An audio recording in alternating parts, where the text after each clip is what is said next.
Welcome to the Rockefeller Center, today's public program entitled Considering a Career in the Law, Perspectives and Discussion. My name is Bob Coates. I'm the Assistant Director. I have Zoom tech help today from Joanne Blay, Program Officer for Public Programs, Laura Howard, Program Officer for Communications, and Ben Vagley, who's a Student Staff Assistant. Our distinguished panel will engage in a conversation for 30 minutes or so, and then they'll be happy to take your questions. There are two ways to ask questions: through Zoom chat, and Joanne will field those questions, or by raising your virtual hand, which you can do by opening up the Participants tab on the bottom of your Zoom screen. I will unmute you and request you start your video, and then you can pose your question to the panel. Today's program is being recorded. I now would like to hand the program over to Judge John Mott, our moderator for today's panel.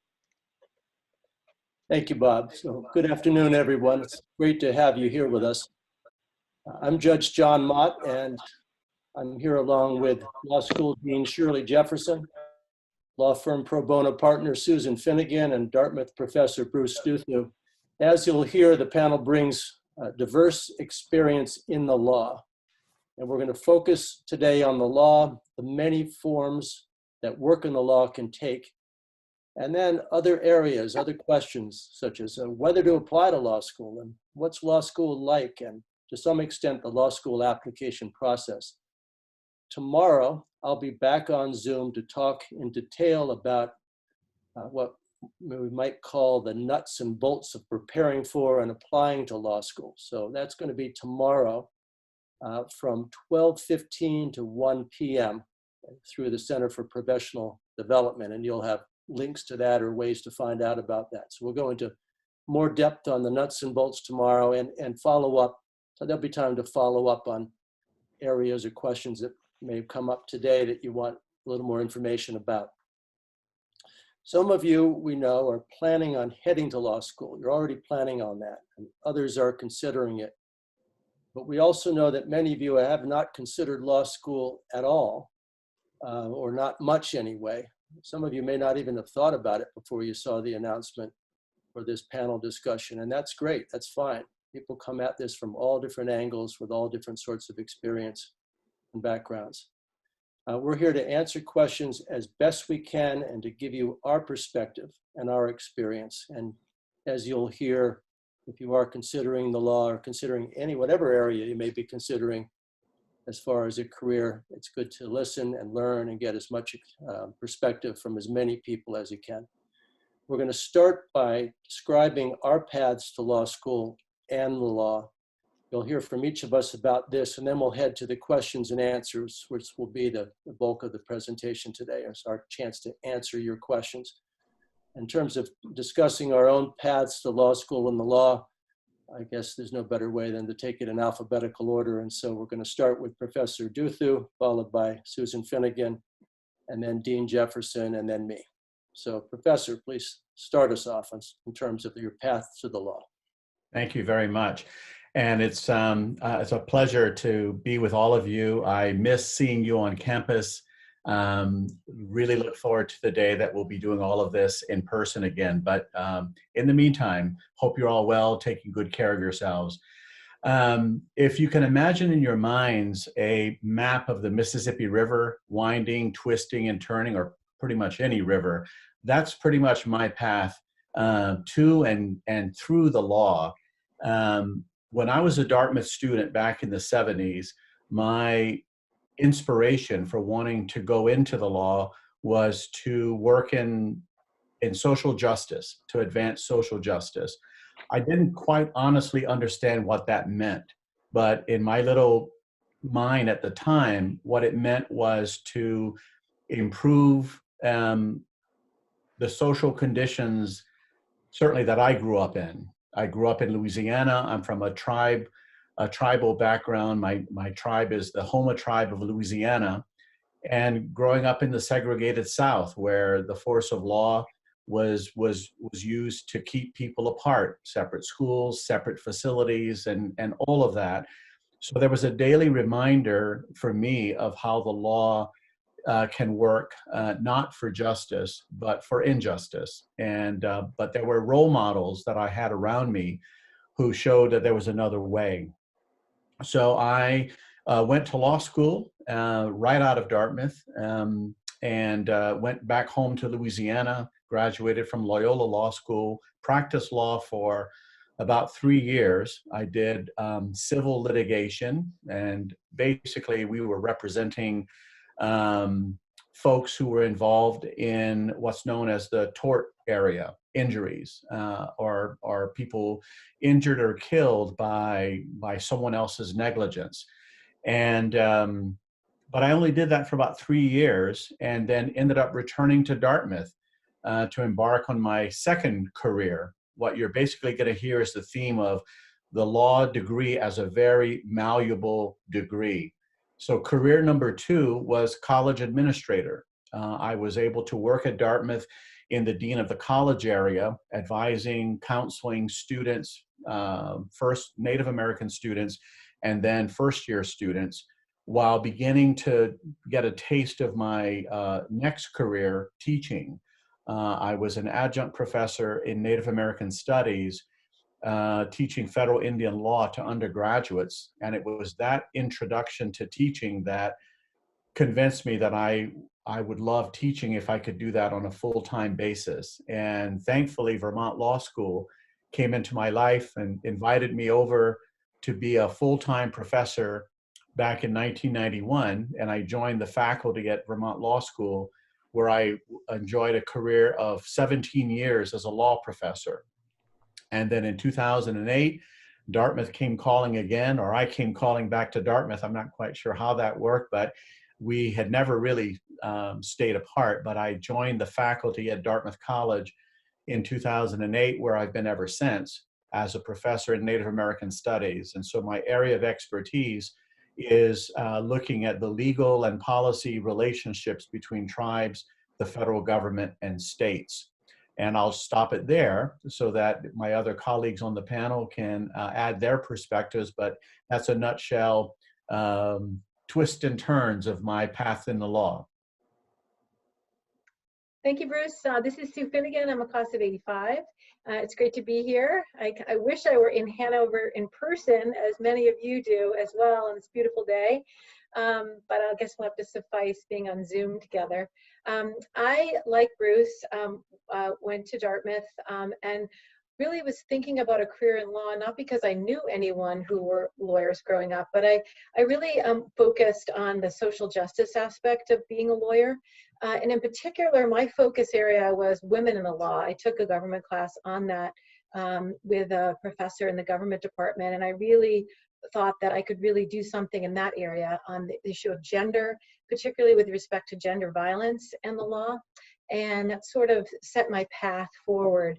I then decided to take a few years off after Dartmouth, and I worked in New York City for a few years just to make sure I wanted to go to law school. So I did something totally different, which I totally recommend. I worked in marketing down in New York City, and that made me realize that I really did want to go to law school, and I really did want to work in social justice. So I then went to Boston College Law School. And after that, I worked as a law clerk for 2 different judges, one in the federal district court, which is the trial level of the federal court. And then I clerked for the Supreme Judicial Court for a judge there in Massachusetts. And so that's the state court system and the Supreme Court of that state. And both were fascinating. And I totally recommend trying to do that after law school if that's of interest to you. I then have 3 different careers as well. I started out after being a law clerk. I started out doing the traditional role of going to a big law firm in doing civil litigation. I was associate and then a partner. And primarily, I didn't go to law school thinking I was going to go to a law firm, but I had a lot of law school debt, and I chose that path. And I actually think it was a really good decision for me because I learned a lot. And I was able to do a lot of pro bono work, about 200 or 300 hours every single year during that 10-year period of time.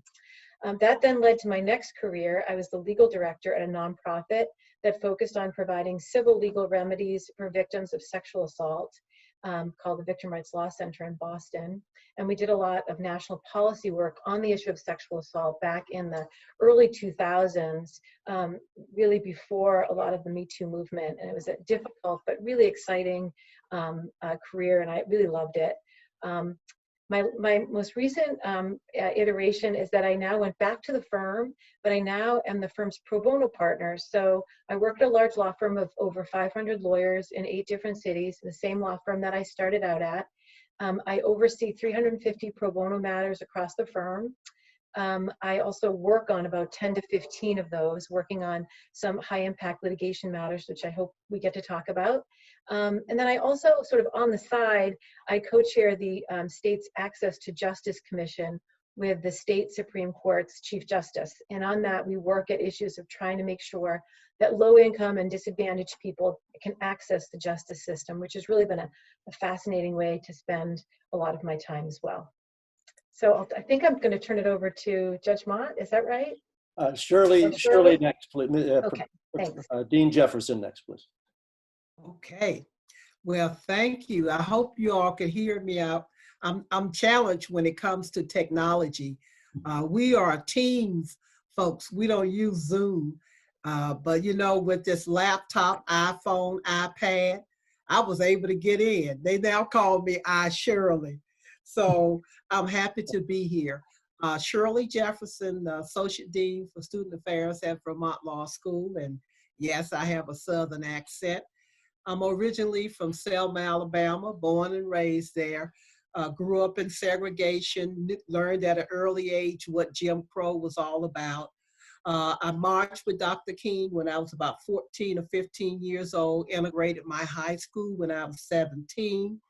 I remember Bloody Sunday. I know that you all read about Bloody Sunday. I lived that. At that early age, I knew that I wanted to be a lawyer because I wanted to fight injustice, but I just didn't know how down in the South and being poor. I ended up moving to Baltimore, Maryland, working as a French fry girl, and then started going to school in Washington, D.C., where I graduated and I started my career. I said, I really want to be a lawyer. So I said, I better get on it. And then I got this letter from Vermont Law School that asked me to apply, also Franklin Pierce at that time. But I decided to go to Vermont Law School because they gave me a scholarship. And I was happy that I did. I graduated from law school. I went back to Washington, D.C. I started off working in Councilmember Wilhelmina Rolock's office. I was the legislative assistant, wrote a lot of legislation. Then I moved over in her law practice, which was a very small law practice, just the 2 of us. We did everything but criminal law. I also was the general counsel for United Black Fund. It's the same organization as United Way. We had these small groups up under us. We used to incorporate them and help them to attain their 501c3. I did that for about 13, 14 years, and I moved back to Vermont back in '99. I was the associate dean for alumni, and I was an admissions counselor. And then a year after that, I moved over to being the associate dean for student affairs, and then I started teaching. And I've worked with Professor/Dean Bruce Dutu. And so I've been there now. And what I can say is that, and I'll say to you all, don't give up on your dreams. I never thought that I would be back at my law school, Associate Dean for Student Affairs University, Associate Law School Professor, Title IX. And I am looking, and I do recruiting too, I'm looking for the next generation of leaders. And I know that you're out there. And I hope that you could learn something today. And I hope that you all take away something here today and feel good about this program. And thank you all for having me. Thank you, Dean Jefferson. It's great to be on this panel with this group. You've heard the word social justice repeated by, I think, each panelist. And I grew up in a family that valued and cherished social justice. My dad set up health centers in cities around the country. We moved from outside Boston to Baltimore. I went to junior high in Tucson and high school in upstate New York. And my mom worked in the community. My parents are activists, very involved with Latino issues for decades. especially. I, like Professor Duthu, grew up and went to Dartmouth thinking that I wanted to do some good with my life, whatever that means. Everybody, I hope, wants to do, all of you, I hope, want to do some good with your life. People interpret that or focus in different ways through their choices. For my life at Dartmouth was one that was really evenly focused on three things. First of all, I went to Dartmouth because I'm a ski racer, was a ski racer, and I spent my whole time there on the, we called it the carnival team. I'm not sure if they call it that now, the ski team. Second, my friends, and third, but not third in order, but the third area was classes, professors, and with a focus on history. But I'll tell you, I did not consider or think one time, not even for 30 seconds, about the law. I didn't know much about the law. Of course, you see, even then there were TV shows about the law, but I have some sense for what lawyers did, but very, very limited. I remember, and times are very different now, I know, because like the other panel members, I've spent time up at Dartmouth and talking with students about the law and other areas, but you're all much more on top of things and in touch about what's next. I remember thinking sometime, maybe halfway through senior year, oh, I better really think about what I'm going to be doing next. And I ended up teaching school nearby at a small school called Holderness School. Taught history, taught courses on world issues, and did that for 3 years, coached skiing, and then decided that I was most interested in foreign affairs, and I thought I'd focus on that. At some point along the way, I decided to take a year off and just do a bunch of other things before I went to graduate school. And I worked in Japan and taught English there. I worked down in Washington, D.C. for National Counsel for La Raza, a national Hispanic organization, and did some other things. And during that time, had a conversation that changed my life in many ways. My uncle worked down in D.C., came down for what is called the War on Poverty, and he worked for decades for a group called Center for Community Change, which does national housing policy work around the country. He was friends with Miriam Wright Edelman and Professor Peter Edelman. He said, you ought to talk to Peter. Peter's a law professor at Georgetown, still is. I talked with him, and he said to me something that I'll always remember. You know, you can follow your dreams, head to foreign affairs, but you might really make sense for you and open some doors for you, even if you focus on that area to have a law degree. So why not? So I applied to law school, and that was the first time I even thought about it, was that after that conversation.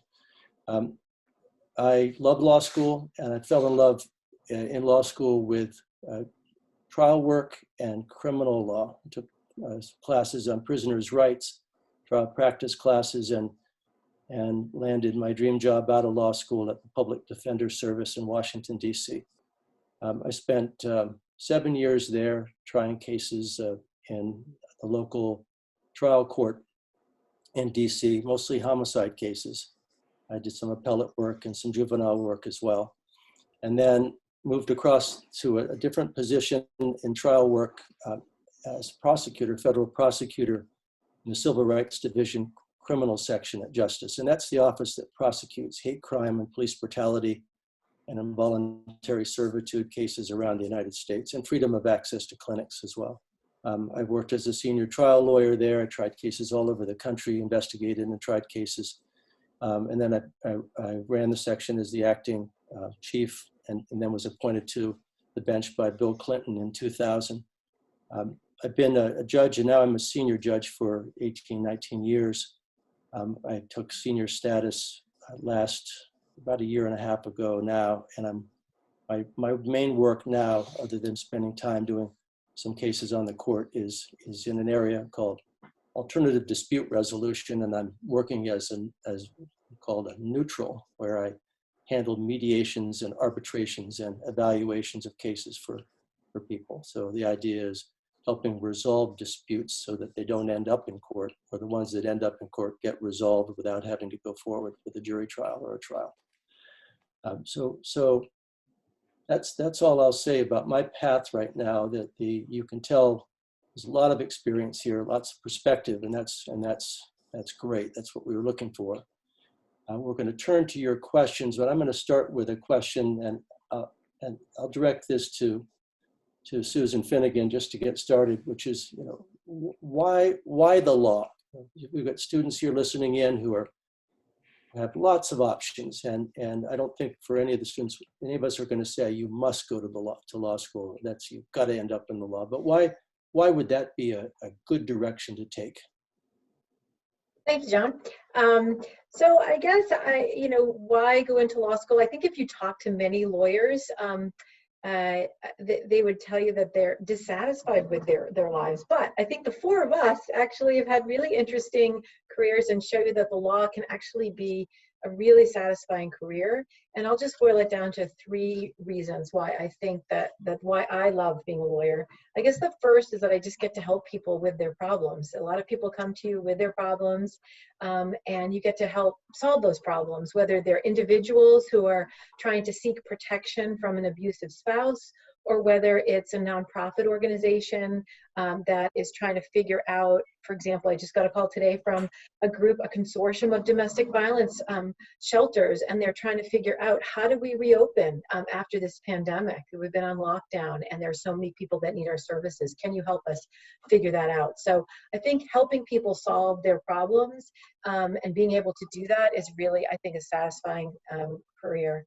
And second, I get to learn new things every day. And there aren't that many jobs that you can actually learn new things every day. So I feel really blessed that every day I get to have this lifelong learning of different things. I get to learn about immigration. I get to learn about family law.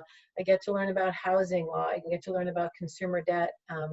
And so that, I think, is really, you kind of get to learn every day, just like you do at Dartmouth. And then the third, in my career, and particularly now, I get to really help make a difference in the world, both from an individual basis, but also from a policy standpoint. I'll just give some examples of things that I just did today. This morning I've been working on a brief to the First Circuit on what immigration courts need to do constitutionally to allow people to get out of detention, ICE detention. And that's a really weighty issue. And it's one that I've been working on for the last 8 months or so. It's a class action involving every detainee in New England. And we're really bringing that up to the First Circuit to make sure that the procedures are constitutional. On the other end of the spectrum, but equally as important, tomorrow I'm working with a sexual assault survivor who was sexually assaulted many times by her camp counselor many years ago, and she's trying to seek protection in court. And so I think that kind of gives a broad spectrum, but it's all under the umbrella of really trying to make a difference in the world. And you don't get a chance to do that every day, but I think in the law you actually can do that a lot more than in many careers. How about Shirley? How about you? Why the law? What, somebody's coming to you and saying something like, "I'm really not sure. I'm interested in X. I'm also interested in this. I'm interested in the law." What do you say to that person, and why would they want to go into the law? Well, I would say that the knowledge, and that you receive, going to law school, is no one can take that away. They might take something else, your house, your car, your clothes, but they can never take the knowledge that you have. The second thing is the leadership skills. In your communities, you'll be people will look at you for your leadership skills, to join boards and to help with advisory committees, and just out there just helping the community. And the third thing, I look at the law as being very powerful. And we as lawyers, we can influence people.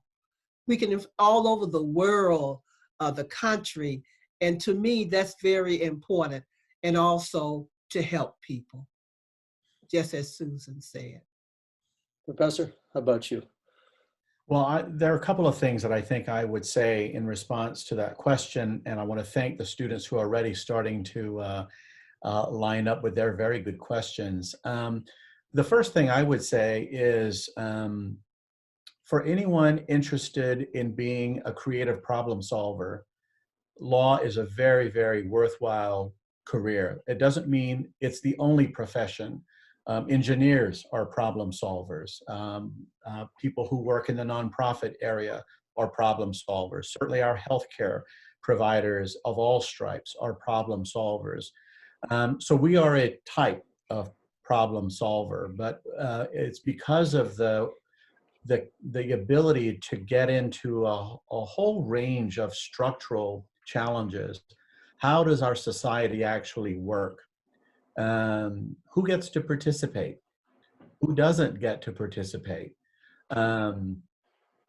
Those are really deeply fundamental structural questions that I think lawyers are uniquely positioned to try to help us address at a variety of levels. As Dean Jay said, at the local level, the national level, and even the global area. So it's an outlet for those of you with an interest in being problem solvers in a very, very important way. And the second thing I would say to those of you thinking about law is, and I didn't know this going in, but I certainly appreciate it now as a 60-plus-year-old person, and having been blessed with the chance to work with students in a liberal arts institution, is I see law as a very natural and powerful extension of the liberal arts experience. There is not a problem you will encounter as a lawyer where you will not give thanks for your liberal arts education, because the underlying issues, the perspectives, the historical context will draw upon so much of what you learn in the way that you learn at Dartmouth. So whether it's your history courses, your Govy courses, your econ courses, your art history courses, I'll just share with you that I have been fortunate to be able to, again, continue to ride the wave of legal experiences in ways that I would not have been able to expect. So I work with, I'm a board of trustee with Earth Justice. It's the largest nonprofit environmental law firm in the US. And getting to listen to and support the work of lawyers nationwide and around the world on justice for the world and all of us who rely on a clean world to survive. Again, it's one of those issues that I just dearly love and support. And then in the creative arts world, having the opportunity to participate in a few films. I'm not a filmmaker. I didn't go to law school to become a filmmaker, but lo and behold, at the age of 61, I've now co-produced 4 films, 2 feature-length documentaries and 2 short films. And it's using a different media to put a spotlight on issues of justice and injustice and ways to remake our society. And so again, the liberal arts really stimulates your minds and your energies to find an outlet where you can make a difference in surprising ways. So I would say law is a natural and powerful outlet for those of you looking to build upon your liberal arts experiences. So we're going to turn to your questions in a minute, and I'll just add to my colleagues to say this. I think that Professor Edelman, who I spoke with many years ago, was right, that the law does have some certain currency. He used the word a hard degree, and he didn't mean it's hard in law school, although it can be. He meant that it means something to people. So if you're planning any career, almost any career, that would be an offshoot, let's say, of the liberal arts, foreign policy, domestic policy, whatever it may be, having a law degree can help. And the reason that it's a hard degree and means something, and has some currency, is that people know what it involves. It involves a certain type of study, involves some hard analysis, some training, and so there's that. Now, as I said a few minutes ago, none of us are going to be saying, definitely go to law school. You must go there. It's a process. You should take some time to really consider this. Let's get to your questions, and we'll circle back to some of these main themes about why law. Judge Mott, there's several that have come through chat, but I got one privately that I thought maybe I didn't want to lose track of. So I thought maybe we could start with that. This one. It's from someone who did an internship at the LA Public Defender's Office and loved the thrill of trial work. Is it possible to get as much trial experience in other areas of law, or is that specific to criminal? Mm-hmm. Maybe, well, Sue, you want to answer? You want to take a jump at that, and I can certainly chime in as well. Sure. I think that you'll find if you go into criminal law, either at the DA's office or the public defender's office, you'll have much more of an opportunity to actually get trial work these days. I think that the civil trial is it's hard to get experience with civil trials.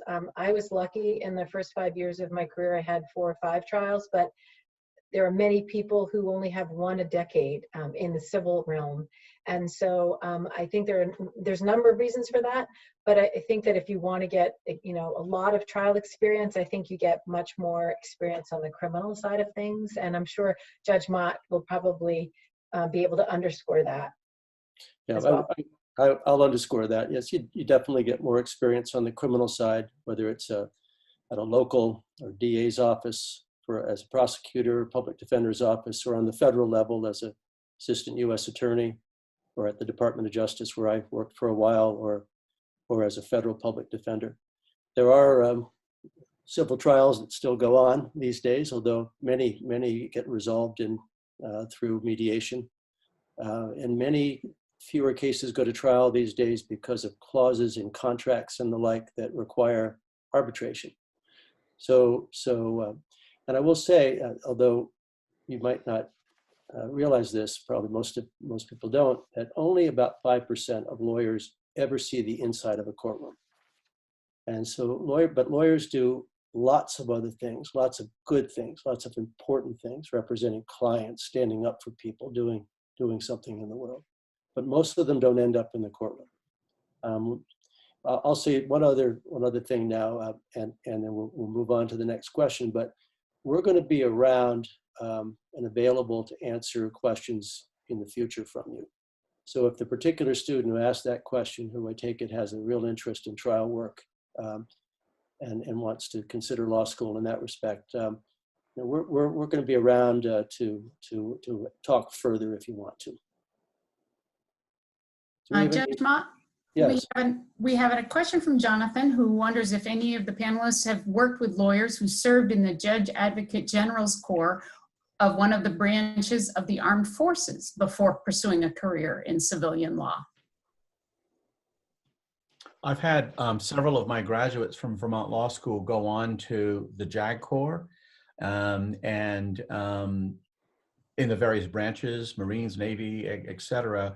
So they're enforcing various aspects of the military code. There's often travel involved where you get posted in different locations around the world or around the US. And so for those of you looking for that kind of experience, it's certainly, from the reports of my former students, quite rewarding. Some of them have made it their career, full-time, just saying they're going to stay in the JAG Corps for their entire legal career.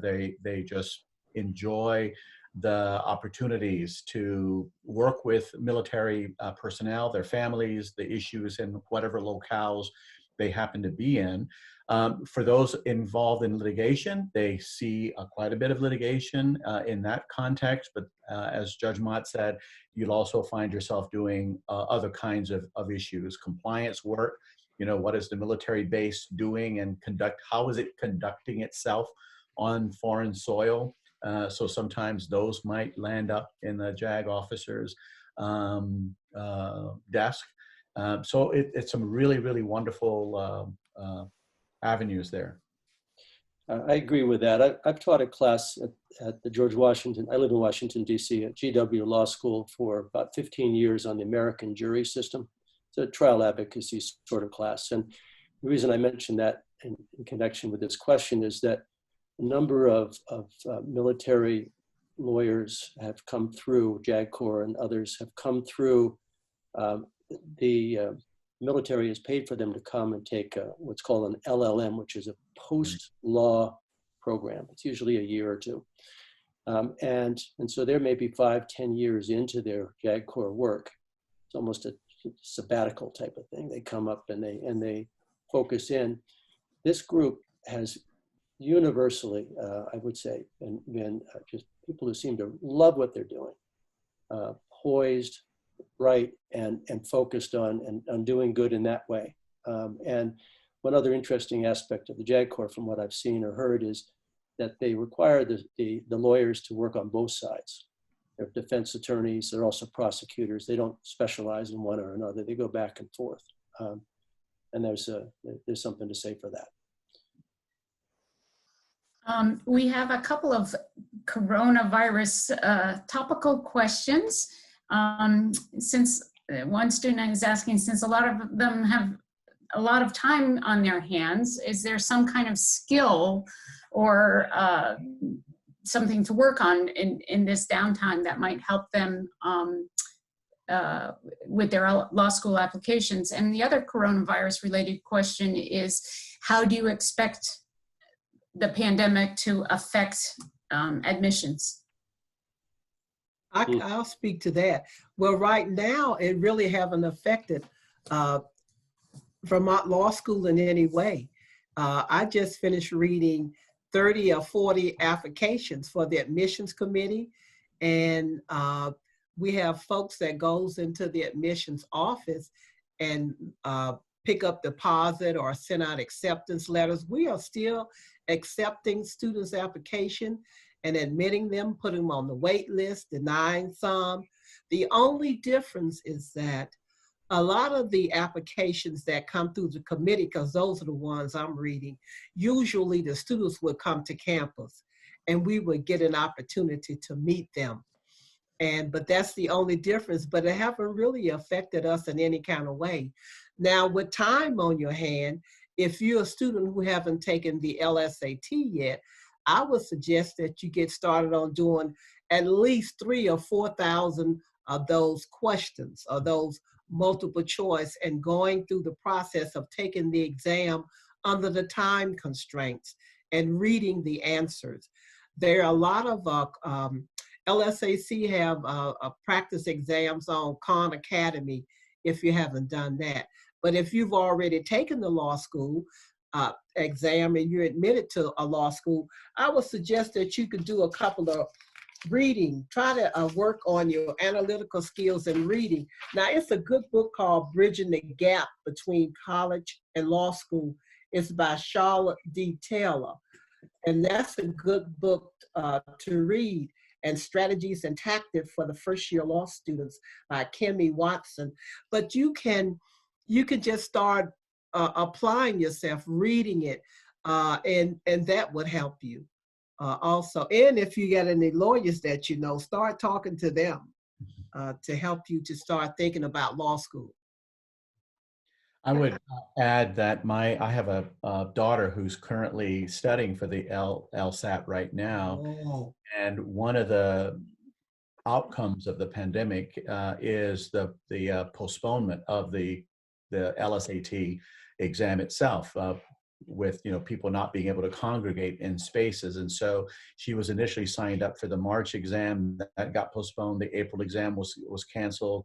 Now I believe this month or next month there's an online version of the LSAT that is going to be offered. That's new, and it's a stripped down version. It's not the full exam, and she and others are a little concerned that maybe law schools may not react to that online exam in the same way that they would the so-called regular LSAT. So there are a lot of unknowns in terms of how long will this continue? When will you actually sit for the LSAT? For those of you for whom this is a next year issue, you've got time to really prepare yourselves and look at that. And let me add to what Dean Jefferson just said also about, for the other question about preparing yourselves, what are other things that you might do? Law school is very much an endeavor of critical thinking, to the extent that you have opportunities, which of course you do at Dartmouth for 4 years. All of your courses are going to really have you develop and hone those skills of critical analysis, critical thinking, writing, communications. These are all the things that lawyers and successful law students are going to need to have at their disposal to be successful. The pedagogy of law school calls for the ability to absorb a lot of information in a very short period of time, reading cases that use a language that it's almost like a foreign language. And Could you do me a favor? I hate to ask you, but could you bring me a charger? is that John? I So think that is John. yeah, so I'll leave it at that. Susan, I think you might want to add into that one as well. Yeah, I just wanted to add a couple of things. I definitely agree with what Shirley and Bruce has said. I would say now is a great opportunity to reach out to the many Dartmouth alums who are lawyers and just have informational interviews with them. I get called all the time or emailed all the time by Dartmouth students. I always talk to folks, and people, I think it's great to just ask people what they do all day, because I think everyone has different answers, and it would be a really good way to figure out whether law is even for you, and what the law profession looks like in many different ways. And I have to say there are a lot of Dartmouth alums who are lawyers. So the Dartmouth Lawyers Association might be a great resource for you, as well as the Career Services Office. The other piece I'd like to mention too is that there may be a huge opportunity for undergrads to volunteer this summer, because right now the courts are all closed, but the courts are starting to open up probably this summer, and wherever you live. And so I think there might be an opportunity, particularly if you have language skills, they can really be brought to bear to really help the courts with the deluge of particularly self-represented litigants who are going to come into the court system. So I would think about that too, because I know a lot of you are trying to think about what to do this summer too. I take it that that question was from someone who is in the process of applying or has been accepted and considering what to do between now and the fall. We know there'll be a big question about what the fall looks like, right? Just like those of you who are juniors, sophomores, and freshmen are wondering what it's going to look like at Dartmouth. Let me speak to those of you who are thinking about law school but haven't applied.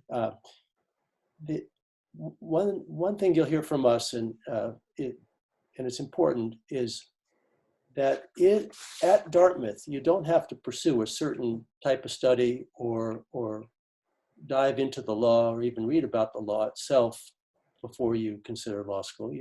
What law schools look for is somebody who's taken a deep dive into something that matters to them, whether that's philosophy or math or any subject at all. So there are two reasons to take a deep dive into something this spring. You're going to have some free time.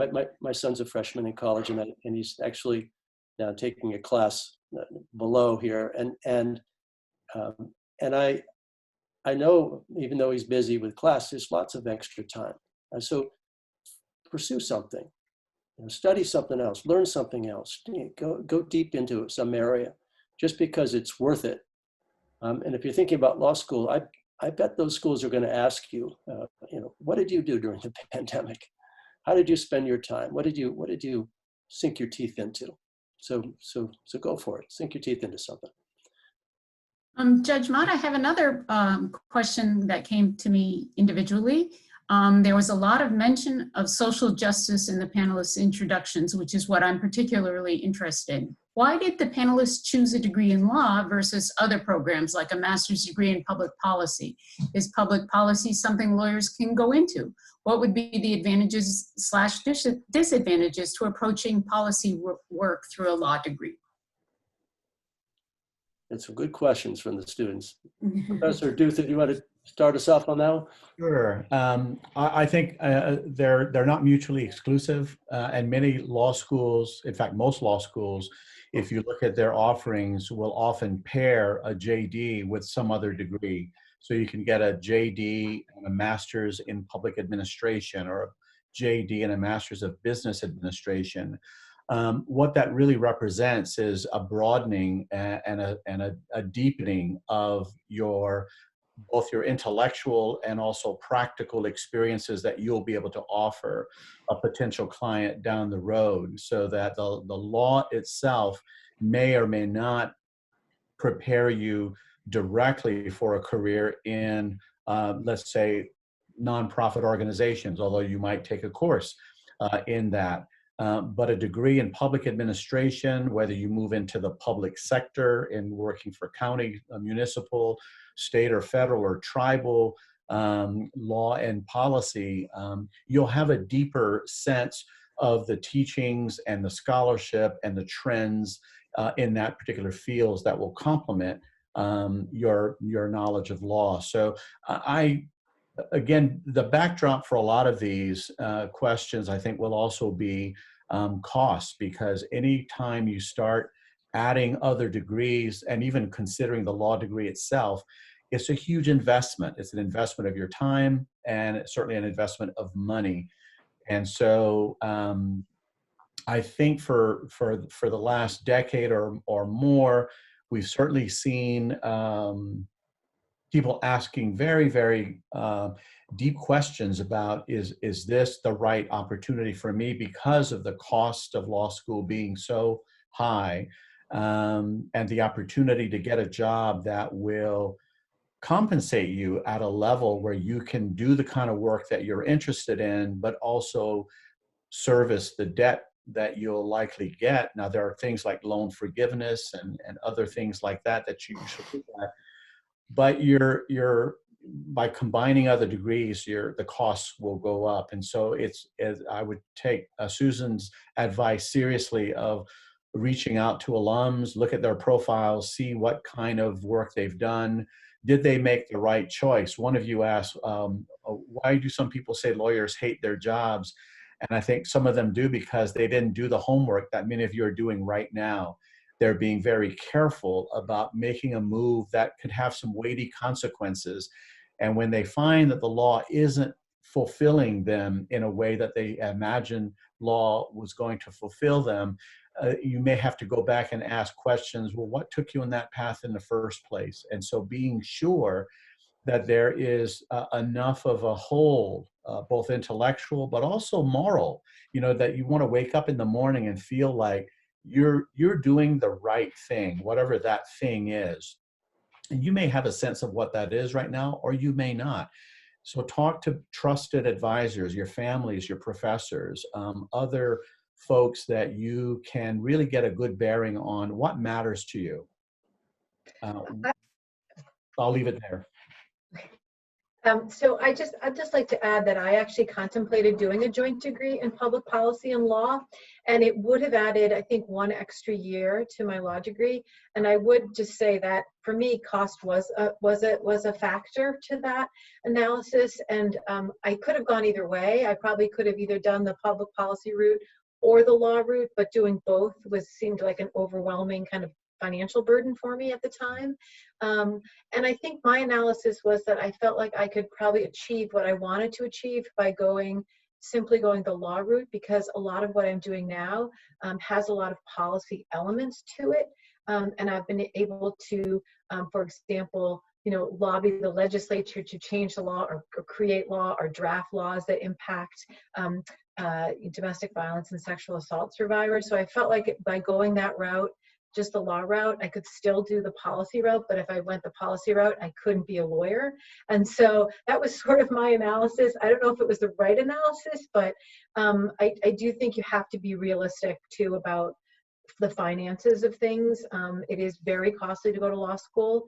And so I took out a lot of loans to do that. And I think that you have to be realistic about your own financial well-being too, so that you can end up doing something that you really want to do in the law, as Bruce mentioned.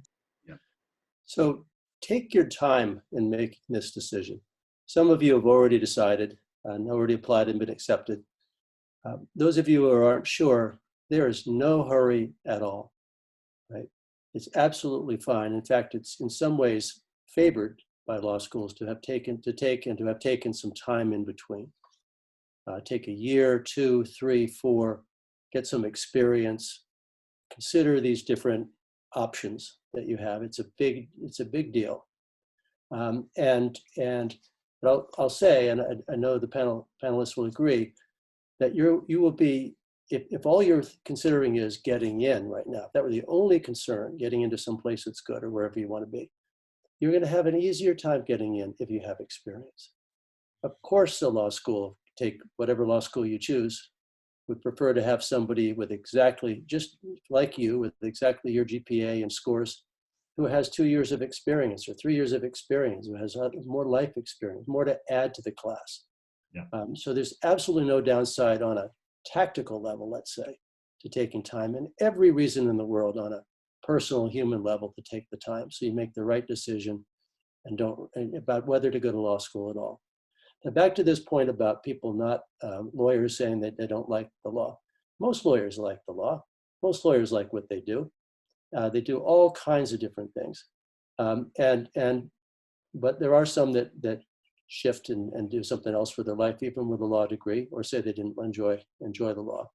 But there's some amazing things that can be done.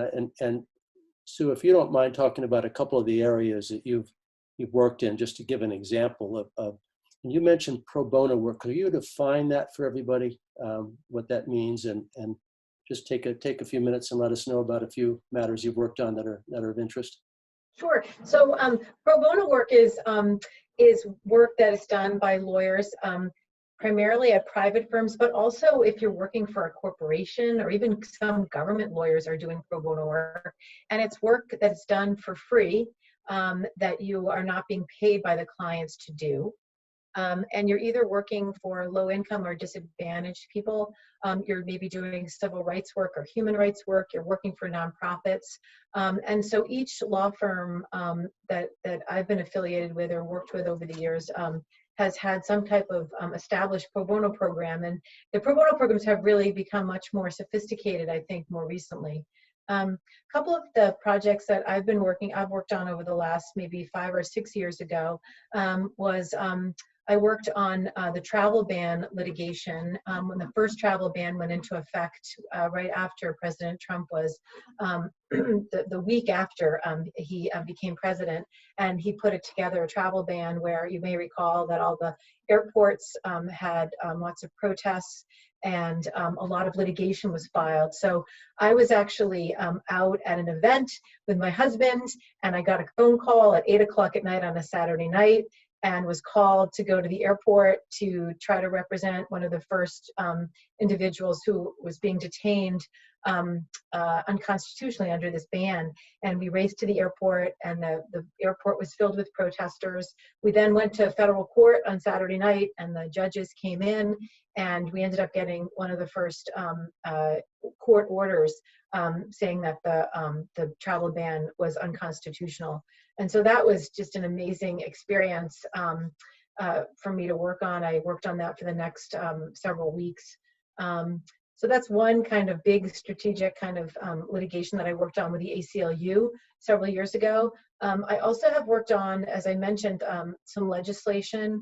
I worked for about 10 years on legislation in Massachusetts to expand restraining orders for domestic, so typically domestic violence, we're able to get restraining orders, but sexual assault survivors who were sexually assaulted by people who weren't their family members or people that they didn't live with. So for example, a neighbor who assaulted someone, that neighbor couldn't get access to a restraining order or protective order against the abuser.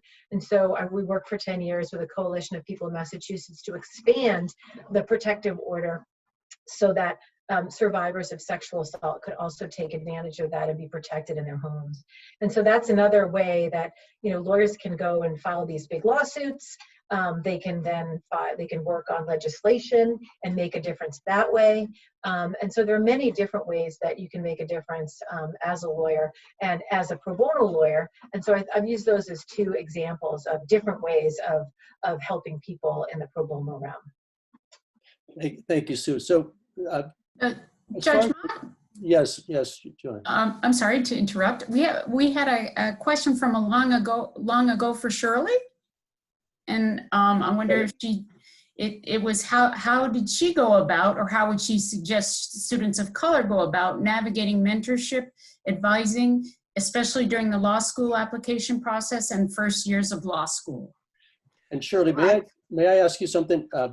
We had talked about in advance this question about how do you choose the right law school, no matter who you are, and what issues might somebody, a student of color, somebody from the LGBTQ community, face in law school that would be worth mentioning now and talking about. So thank you for nailing all this down. Okay, well, let me start off first with the mentoring part and advising. I think that Susan and Bruce have answered that question. If you're a Dartmouth student, you know, go to the alumni office, seek out mentorships there. But also, if they attend conferences and workshops like today, they should go and they meet us. We can help mentor them. Also, if they could go, the ABA have mentoring programs for students who want to be lawyers. So if they can if they know any lawyers, they can try to talk to them and see if they would mentor them.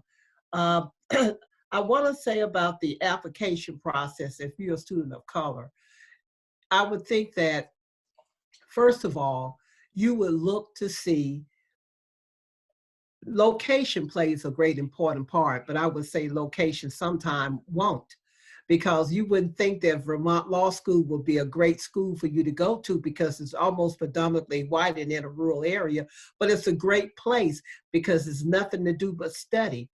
You should first look to see what type of school you want to go to, what is your focus, and see if you're compatible to it. Again, talk to some alumni who went to that school or students to see how the professors are, what professors to take, what professors not to take, and along those lines. But when you're reading your application, and I've seen a lot of the students asking about what about internships and this and that. If you don't have internships or all that, what we do is we look at the person. You got to have a holistic approach to an application. You don't want to go to a law school that just look at LSAT and grade point average. That's nothing.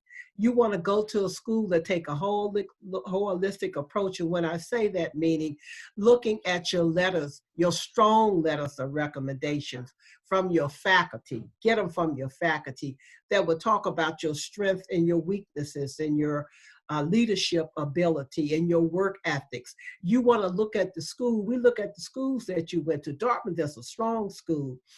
And we look, because some schools inflate those grades. We look at your major that you've taken to see what letter grades that you receive. If you have all A's in art and archery and all of that, and all C's and D's and English, history and all that, tells us something. And then we want to look to see about some community work, your volunteer work. And we mostly look to see if you're highly motivated. Highly motivated would be a person who's working and going to school at the same time and is in the top of their class, or a student who sometimes have taken care of their parents who were ill but still in the top of their class, or folks who have families who are in the top of their class, but you got to look at the whole person. And now, person of color, you have a diversity section essay that you could write about. But don't just repeat yourself what you said in your application. Tell about what attributes that you will bring to the school. What's unique about you? And a lot of times it shows what obstacles have you overcome to show that you can go through the rigors of law school. But you want to try to have a law school also that have a great academic success program that's going to help you with reading a case, briefing a case, time management, exam strategies, and they will provide you with mentors there. But you also want to talk about career services. I know it's early in that to see what type of placement do the students who just graduate get. And so you got to look at the whole picture, not just, a lot of students want to go to Harvard and Yale. I'm going to say to you, a lot of times you don't get in, okay? But there are other schools that are hidden, like Vermont Law School and University of New Hampshire. Those schools, think outside the box, but look for a school that fits you. You got to look for something that you're looking for to see if you're compatible. And most of all, please look for some money. Scholarships. A lot of schools have scholarships. You have to ask them for it.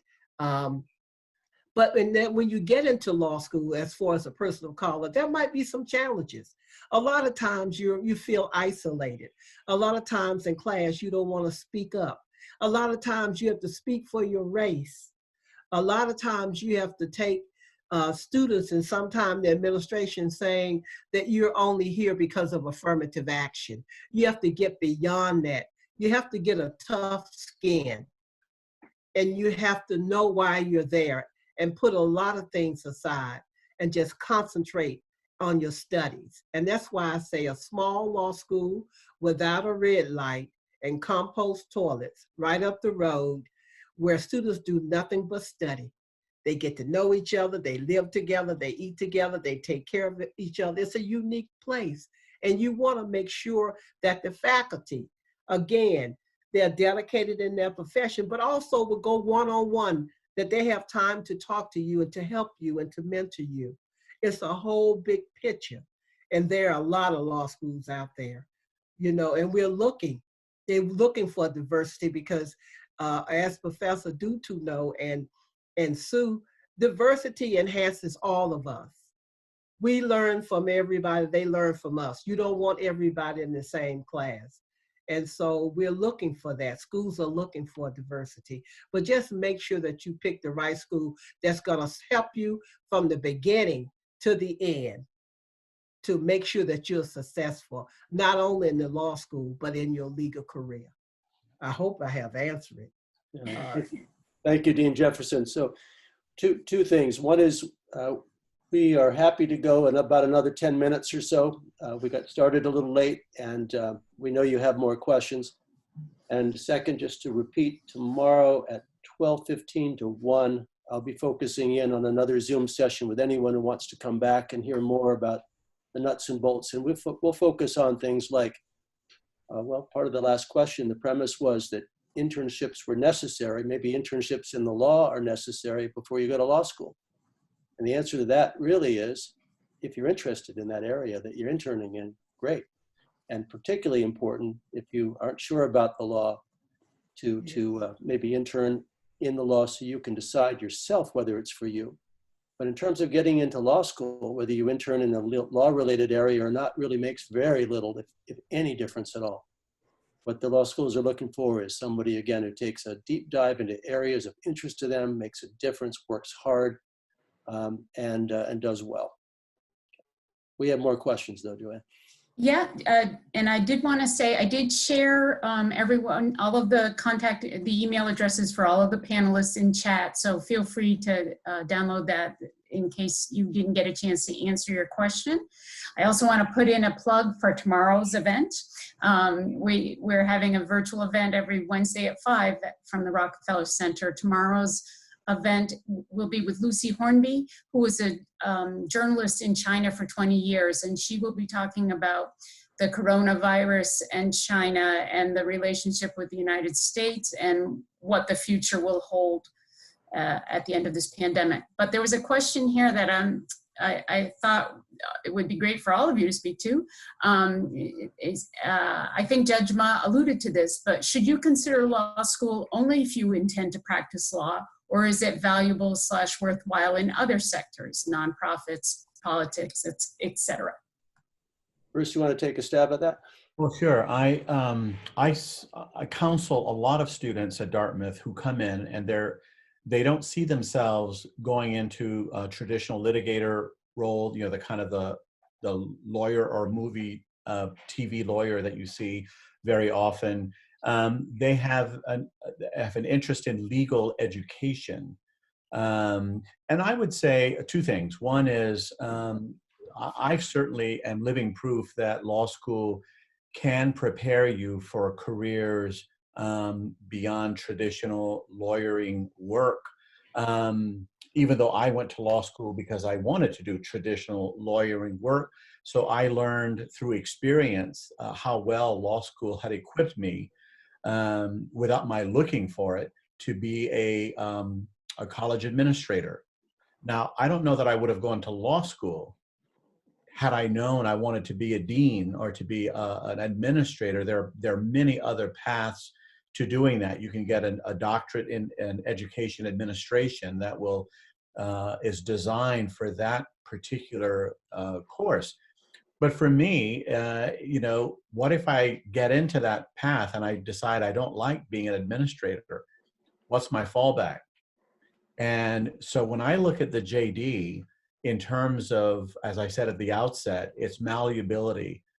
It's not because of anything magical about the JD education. It's because of the skill set that law school is really trying to hone within you, which is to probe for the underlying reasons for disputes in society.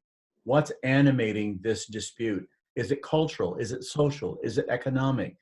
Is it all of the above? And so very often you are a diagnostician about understanding how we get ourselves into the pickles that we get into.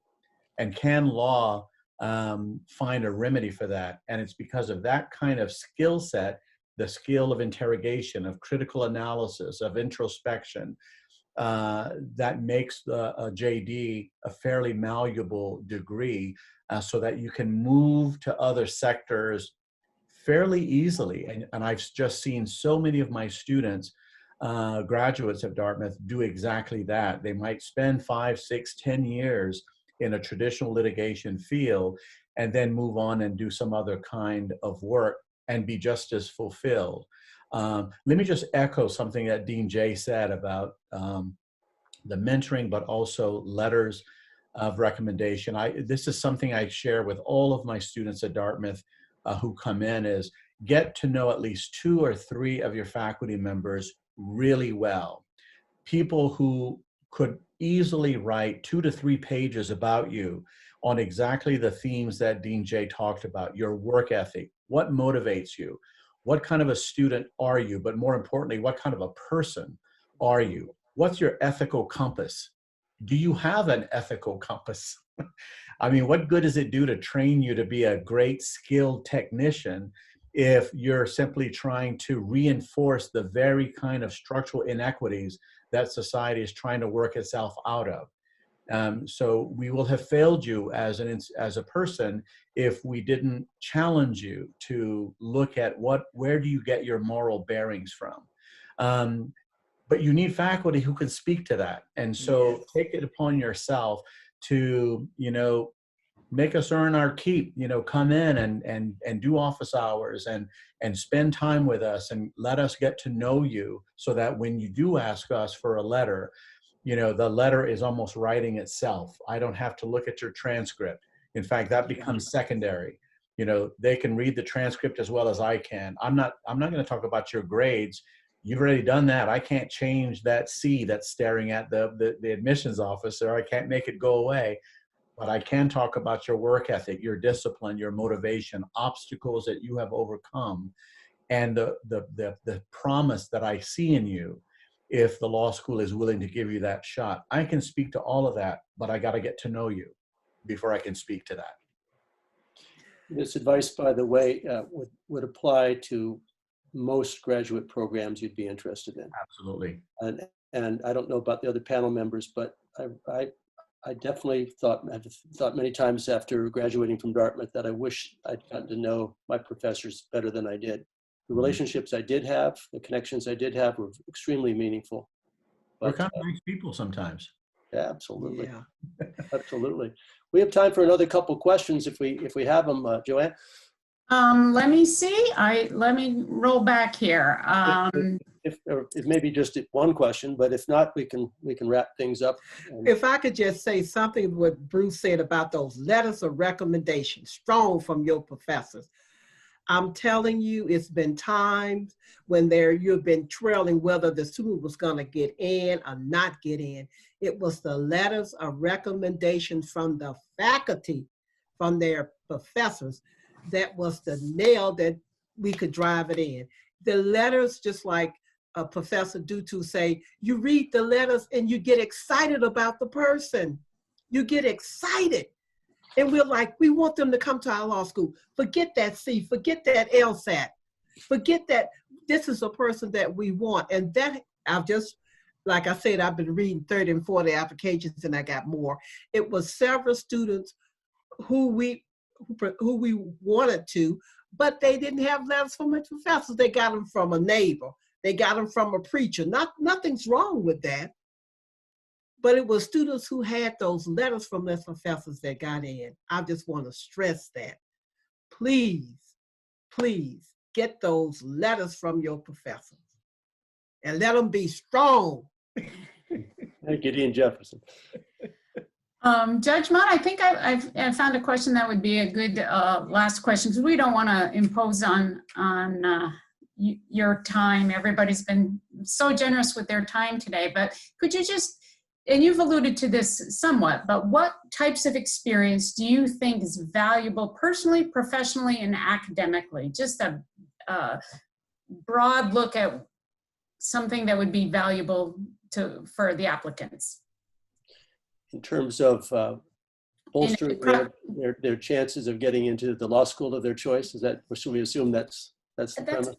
That's what I assume. All right. Sue, you want to comment on that? Sure. We could all hit it briefly. Go ahead. What's that?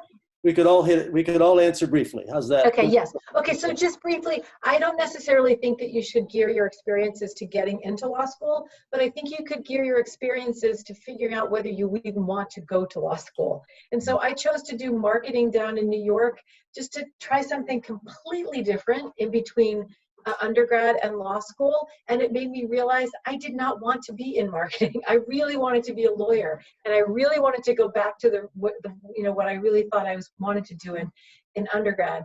And I learned a lot about what I wanted to do and where I wanted to work in my life by doing something that I really didn't have, as it turned out, much interest in.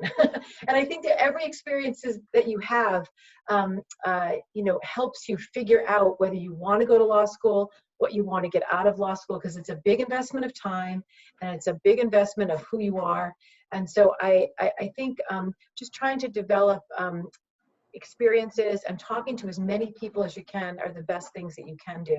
It's going to be difficult, I think, in this time to get like the perfect internship, the perfect experience.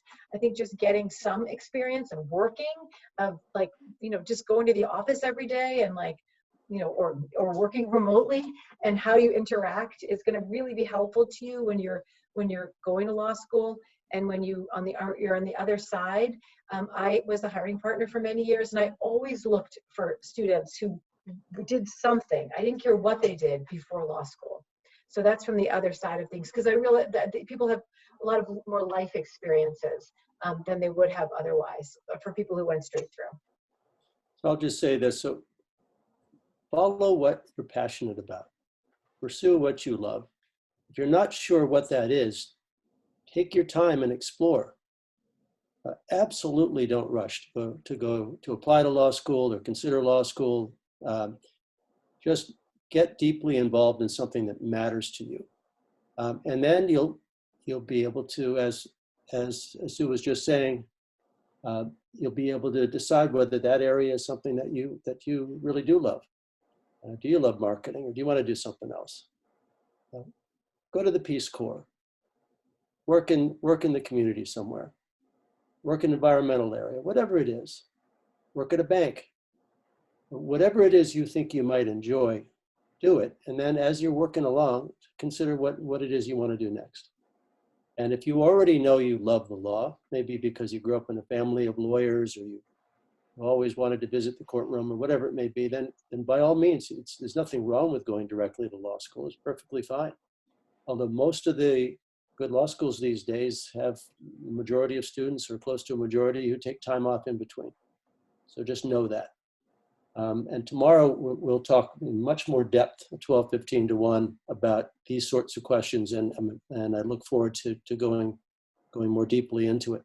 Any last words from any of the panel members before we sign off and wish you all well in this difficult time we're living through? I'll just add to what you both have said on that last question. For those of you who still have, a few terms left at Dartmouth, and particularly in mind of being mindful of our current situation with the pandemic, you may not be able to do an internship because offices are closed and so forth. But one option that you do have is to, if you've not already done so, is think about doing an independent study or a senior thesis where you have the opportunity to pose a problem in an area that really interests you, that challenges you, work with a faculty member to develop readings around that. And so you essentially are designing something that is testing you, challenging you, that you're curious about. The same kind of things that would lead you to go to an internship, right? I think I might be interested in the kind of work that this office does. Well, think about designing an independent study that gets you into that same wheelhouse that you can do while you're still a student at Dartmouth working with a faculty member. The collateral benefit of that is you get to know and work closely with a faculty member who's going to be able to walk with you along the way as you design the problem, work with them. They see your writing, they see your critical thinking, they see how you've challenged yourself. I always think about this in the Olympics, the divers, when they take the dive, what is the degree of difficulty of the dive that you tried? And they have this very complicated scoring system. If all you did is you fell off the diving board and let gravity do all the work, I don't think you can call that diving. But if you're doing all these flips and all this kind of stuff, even if you didn't execute it perfectly, you get points for having tried something really, really difficult. Well, you can try that in an intellectual way. Pose a problem to yourself and then try to solve it. That tells a law school admissions person so much about your creativity, your motivation, your desire to understand something deeply and to try to find a way to resolve it. And so that's my last bit of advice for you. Dean Jefferson, any last words from you before we sign off here? Well, the only thing I want to say is, don't forget us. We're up the road. I just want to tell students that I love law school. I wish I was still in there. I think I am in a way, but I love Vermont Law School. It gave me an opportunity when no one else would. I was the second woman to graduate from that law school and the third person of color to graduate from there. And I'll say to the students, don't forget about us. We're right up the road. Think outside the box. Come, Vermont Law School is a great school. And we're looking for the next generation of leaders, and I know you're out there. Thank you. Thank you, Dean Jefferson. And to the panel members, it's been great to be part of this with you. For the students, we, as mentioned, we are going to be available in the future. The Rockefeller Center will have our email addresses. We've each committed to and are very happy to be involved. If you have questions a week from now, tomorrow, a week from now, a month from now, or a year from now. As I mentioned at the beginning of this session, you want to learn and explore and get as many perspectives as you can from as many people who you trust as possible. we'll be there if you want to follow up with us. So thank you. Thank you all. Thank you. Bye, Thank you. everyone. Good luck.